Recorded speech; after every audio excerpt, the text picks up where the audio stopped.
Prosas seguidas de odes mínimas desse livrinho aqui, que é do escritor paulista José Paulo Paes. É mais um livro que cai em vestibular, então eu vou resumir, analisar e marcar os principais pontos com você. Mas, gente, é um livro pequeno, bonito, muito bonito, e mesmo que você não vá fazer prova alguma, vale a pena conhecê-lo. Como livro de poema, é muito bom de ter ali na cabeceira, ler e reler. O José Paulo Paes não é um escritor muito famoso, né? Poucas pessoas agora com vestibular, ele está até mais falado, mas não é muito famoso. Ele nasceu em Taquaritinga, que é interior aqui de São Paulo, em 1926 e morreu em 1998. Ele era formado em Química e apesar de ter escrito a vida toda, ter sido colaborador de jornal, tradutor, é só num determinado momento ali da vida e que ele vai realmente se dedicar à literatura, não apenas a escrever, mas ele vai ser também um ótimo crítico literário. Então tem essas duas facetas. O José Paulo Paes também foi diretor de oficina de tradução de poesia no Instituto de Estudos da Linguagem, o IEL, né, da Universidade Estadual de Campinas, a Unicamp. Sempre foi uma pessoa muito discreta, eu diria até em alguns casos humilde, e talvez até por isso ele não tenha ganho o destaque merecido na mídia, né? Então é muito bom esse movimento de resgate deste poeta. Vamos começar pelo título. O que é prosa? Prosa é aquela narrativa corrida, como nos romances, nos contos, nas crônicas, né? É a narrativa que não é em verso. Entretanto, prosa também significa conversa. Principalmente nesse sentido, é um termo muito utilizado no interior do Brasil. No interior é muito comum as pessoas falarem que estão proseando, principalmente as mais antigas, ou usarem uma expressão famosa que é dar 2 dedos de prosa. Eu adoro essa expressão, 2 dedos de prosa. Então, é uma conversa à toa, uma conversa sem compromisso. Já a palavra ode, ela vem do grego e significa poema. Pode ser um poema que vai ser musicado, como faziam os gregos, ou apenas um poema, mas sempre é um tom mais contente, não é uma coisa trágica, né? É um poema de elogio ou de enaltecer alguém. E se o escritor diz então que as odes vão ser mínimas, significa que elas vão ser pequenas ou então não terão tanta importância. Então ele mesmo diminui a importância do que ele está para dizer no título, né? No título ele já diminui. Dessa forma, então, você já compreendeu que o autor vai misturar nesse pequeno livro narrativas em prosa e narrativas em verso. Mas como que vai ser isso? Vamos ver. Na dedicatória, a gente já percebe que essa delimitação prosa e verso não vai ser assim tão rígida, porque ele dedica o livro ao Fernando Góes, que ele diz que um dia chamou de poesia o seu livro de crônicas. Ora, crônicas são textos em prosa.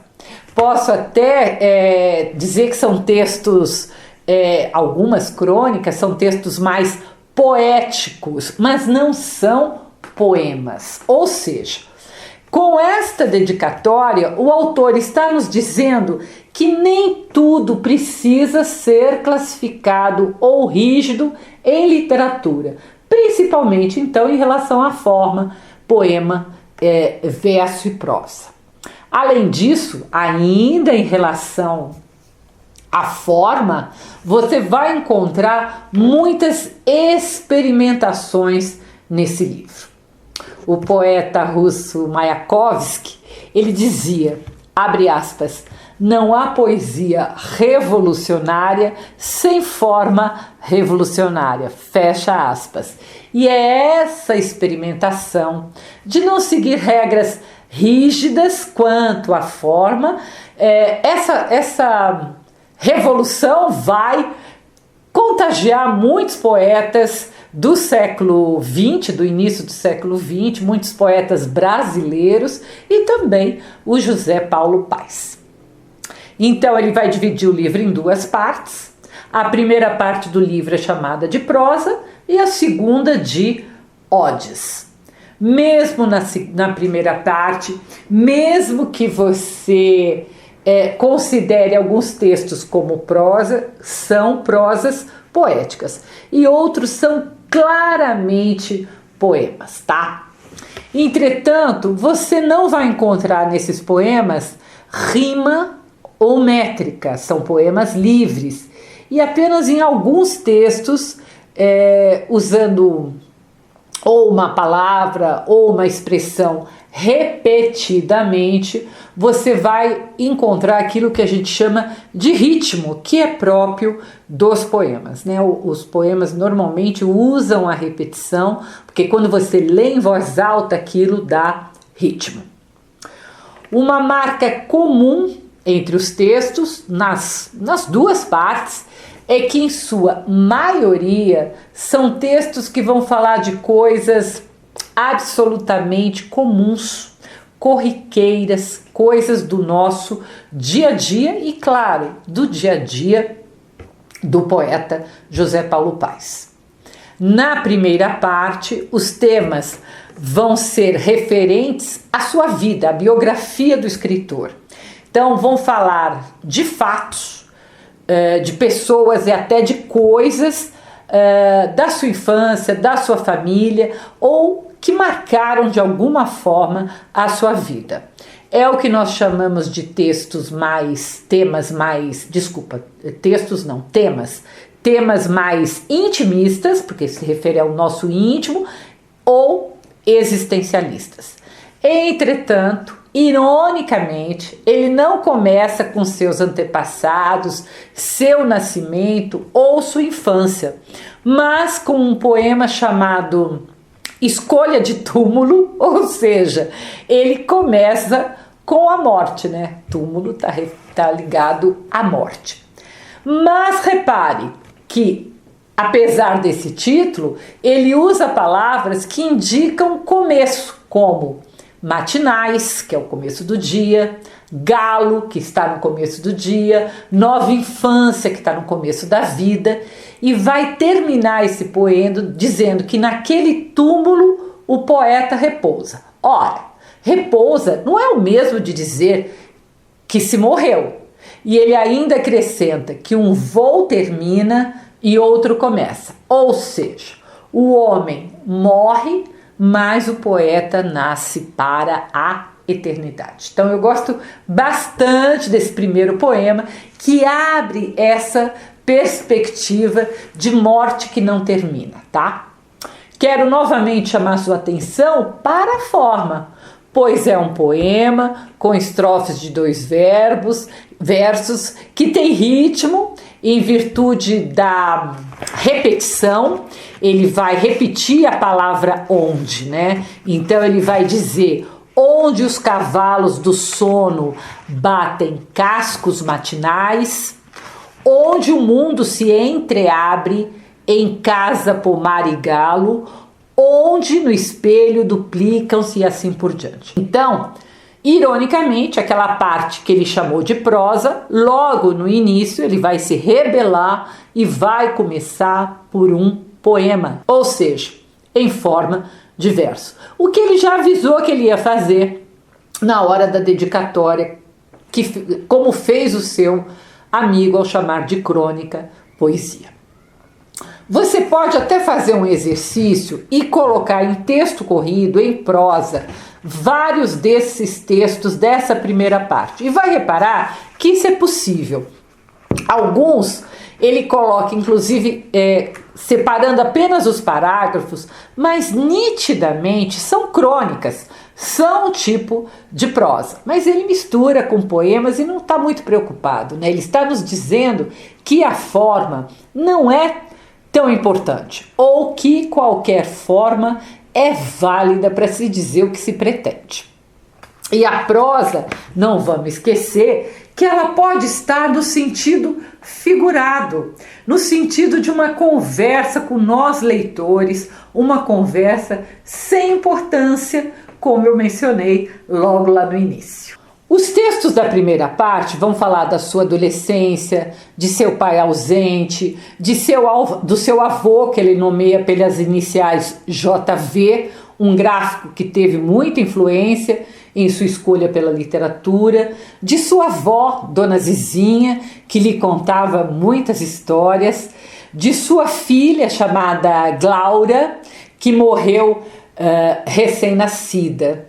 Vão falar de sua partida em Canção do Exílio, um texto que eu acho belíssimo, em que tem um trecho que diz, abre aspas, fechei a porta da rua, a chave joguei ao mar. Andei tanto nesta rua que já não sei mais voltar.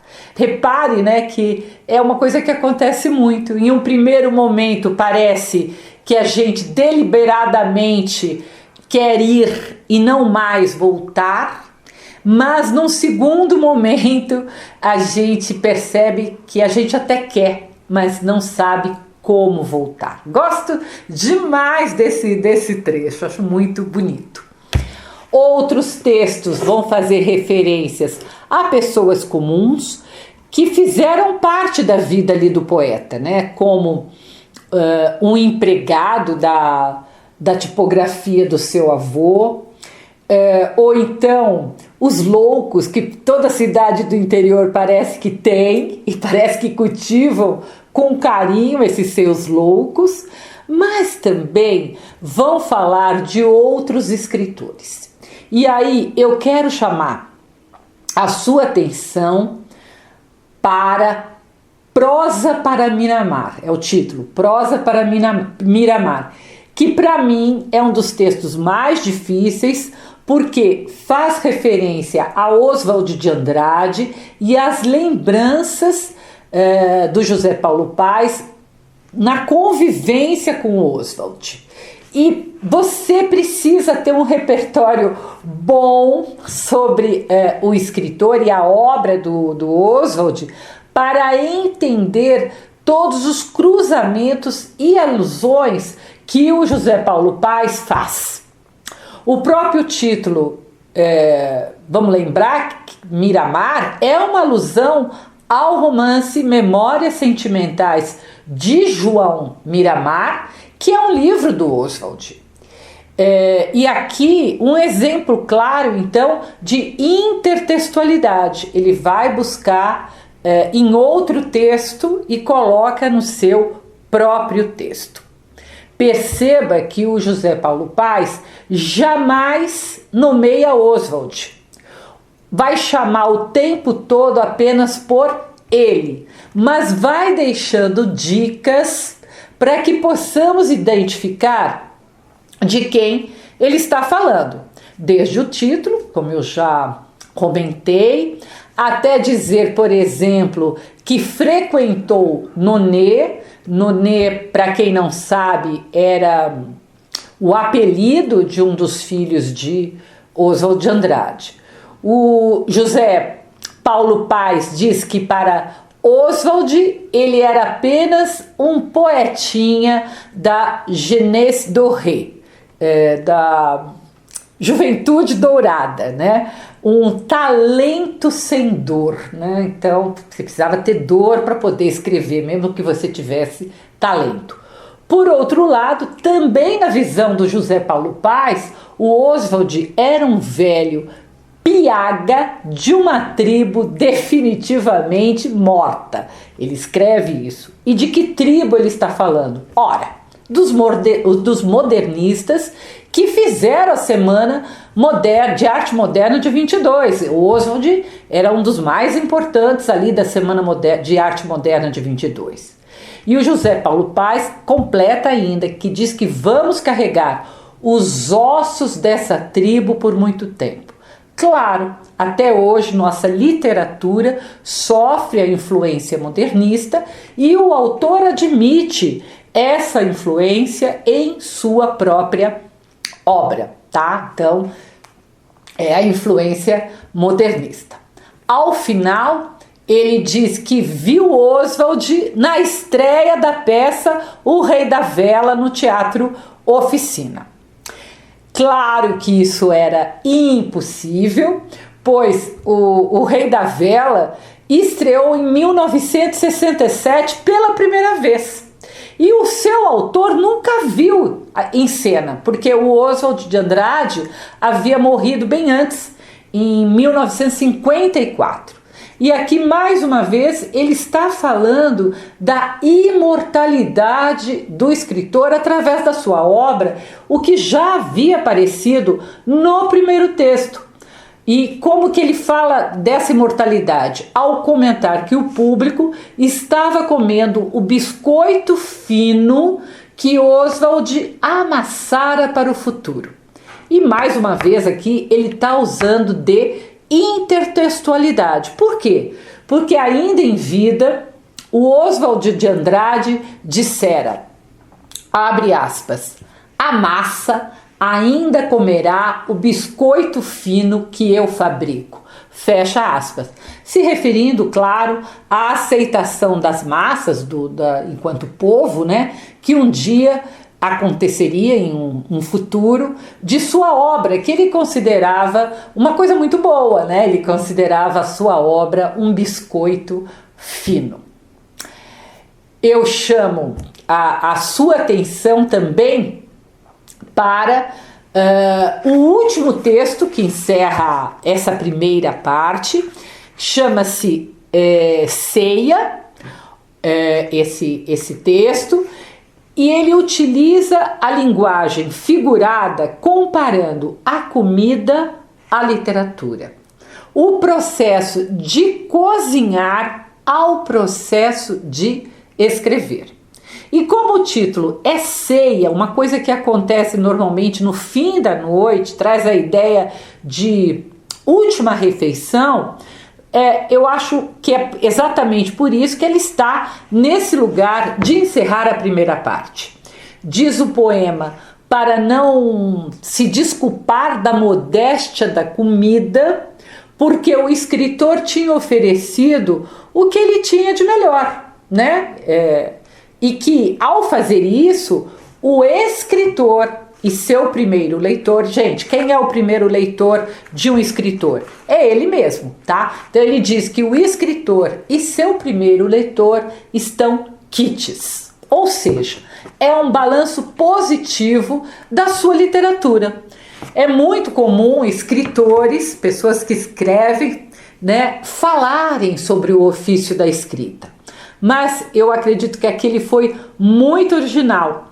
E essa estrutura de escrever, falando do processo de escrever, chama-se metalinguagem, tá? Então, é muito comum, né?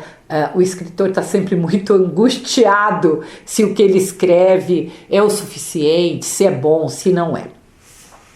A segunda parte, as odes, né, odes mínimas, é constituída de 13 poemas e todos eles são dedicados ou a alguma parte do corpo ou a objetos. E somente o último poema é dedicado a um recém-nascido, o que o torna diferente do resto.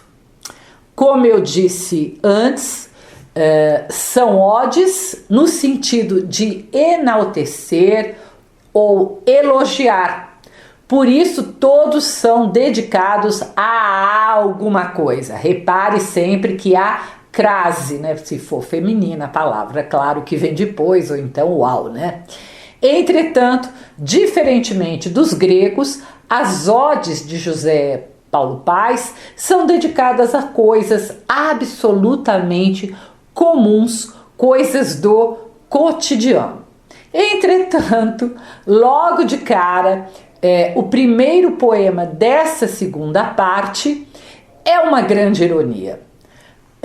Antes da gente falar por que é uma ironia, você precisa, para você poder entender, você tem que saber que o poema, então, ele se chama A Minha Perna Esquerda, então ele vai fazer um louvor à sua perna esquerda. Repare de novo que esse A é craseado, e você precisa saber que o escritor teve realmente a sua perna esquerda amputada na vida real devido a problemas circulatórios. Ou seja, ele pega uma fatalidade própria, sua, pessoal, e a trata com ironia e bom humor. E é nesse poema que percebemos mais uma vez claramente a marca dos poetas concretistas. O José Paulo Paes, ele esteve muito perto dos irmãos Augusto e Haroldo de Campos, que foram os maiores expoentes do concretismo em uma determinada época, claro, da sua vida. O professor Alfredo Bose, de quem eu tive a honra de ter sido aluna, em sua História Concisa da Literatura Brasileira, ele chega a incluir o José Paulo Paes entre os poetas da poesia concreta e acrescenta que havia um projeto nessa geração pós-45, né, de renovar a linguagem e entender as fronteiras entre poesia e não poesia, que é o que o João Paulo Paes faz o tempo todo nesse livro, né? E ele vai usar justamente nesse poema, a perna esquerda, né? Ele vai se utilizar de poesia concreta. E ele vai se utilizar de poesia concreta passando a ideia da falta da perna. É um poema longo que ele divide em 7 partes, para mim um dos mais importantes.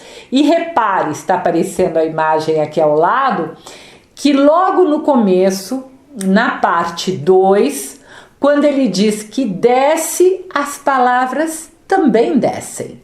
Quando diz subo, as palavras também sobem. Isso é então um exemplo de poesia concreta. Na parte 6 do poema, a estrofe começa, abre aspas, né? Esquerda, direita, mas de repente a palavra esquerda, ela desaparece e fica somente a palavra direita, e que exatamente ela está do lado direito. Então a esquerda está do lado esquerdo, a direita está do lado direito e a esquerda desaparece. Por quê? Porque é exatamente isso que aconteceu em virtude da amputação. A perna esquerda, ela desapareceu e só ficou a perna direita. Então, mais uma vez, isto é poesia concreta. O que a poesia concreta tem por objetivo? Colocar a forma à disposição das palavras ou dos versos, reforçando o conteúdo, reforçando a mensagem, o que quer se passar. Quanto ao conteúdo desse poema, eu acho que ele se dá num tom bastante confessional, mostrando a realidade do poeta. E mesmo que em alguns momentos ele seja irônico, mas em outros ele faz com que nós, leitores, enxerguemos claramente o sofrimento que ele deve ter passado pela perda da perna. Então, é um poema longo que eu recomendo que você leia com muita atenção, percebendo a ironia, percebendo o concretismo, percebendo o sofrimento. Propositalmente, se nesse primeiro poema ele perdeu a perna, o segundo ele dedica à bengala, que o amparará pela vida toda, como também aos óculos, à tinta que ele utiliza, enfim, a todas as coisas que o rodeiam no dia a dia.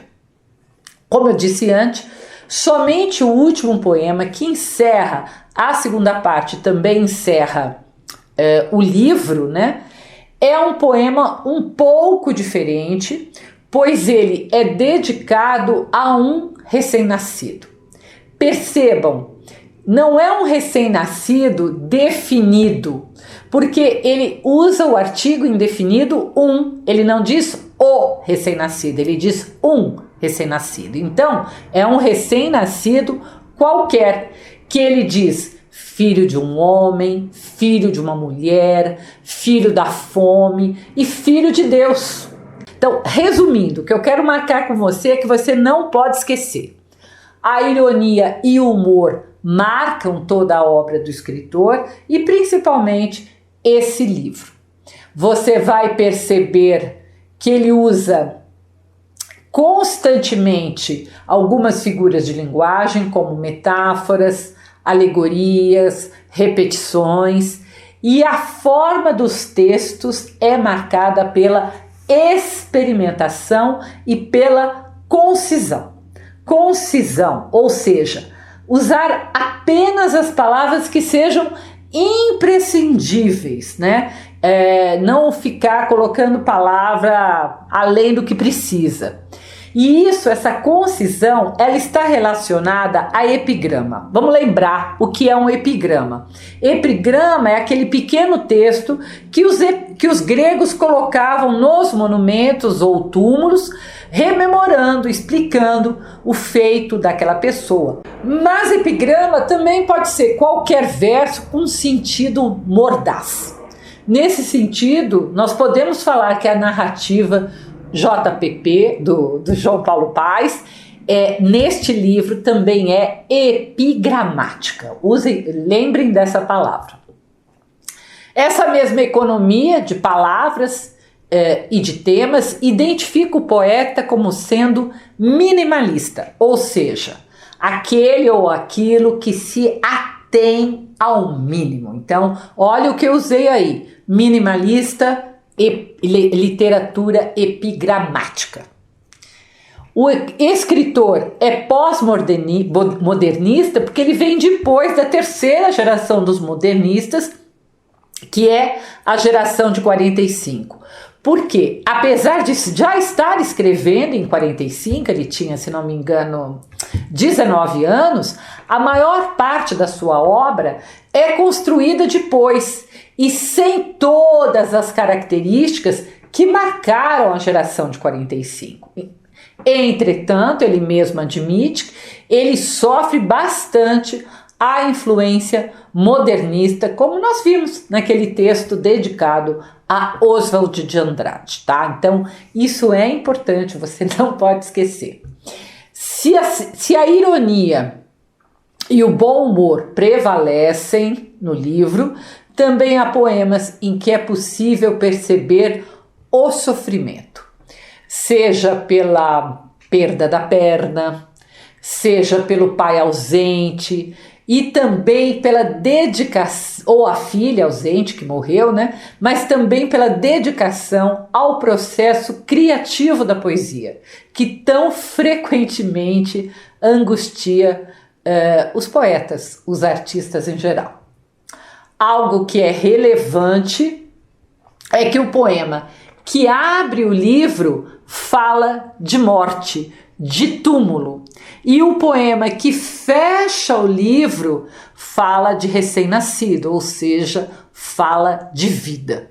Como se todo o recheio do livro, entre um e o outro, o primeiro e o último, fosse a vida vivida, a vida cotidiana, né? Por isso que os temas são temas comuns. Como todo livro de poema, prosas seguidas de odes mínimas tem de ser lido várias vezes. Sugiro que com um lápis na mão, sublinhando tudo aquilo que lhe chama atenção e prestando atenção a estruturas, palavras ou temas que se repetem, né? É assim que eu estudo poesia, gente.